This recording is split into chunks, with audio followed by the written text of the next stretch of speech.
Assalamu alaikum wa rahmatullahi wa barakatuhu. Bismillah ar-Rahman ar-Rahim. I am Afzal. I am going to talk on the topic of my hero. Every human being is influenced or inspired by one or the other. So the one I have been influenced by in my life is the perfect role model on the face of earth. He was born around 21st April 570 AD in Makkah and passed away on 8th June 632 in Medina. He was the one who preached the best model from his words and actions, who was the last messenger and beloved servant of Allah, and upon whom the Quran was revealed.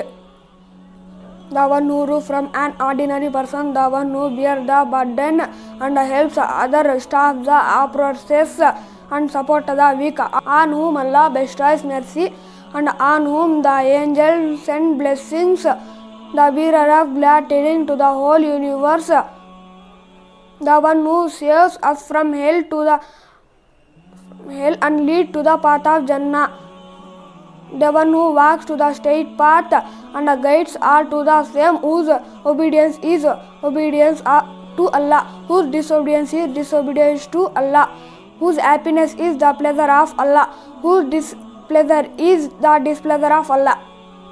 He is well known and accepted globally for his best character, and he was also a caring father, loving husband, great leader, wise and judicious ruler, successful teacher, and a best friend. In short, his life has a successful and complete model for entire humanity, and undoubtedly a mercy for the whole world, whose name is Muhammad Mustafa Ahmad Mujtaba Muhammadur Rasulullah. Peace be upon him. Assalamu alaikum wa rahmatullahi wa barakatuhu.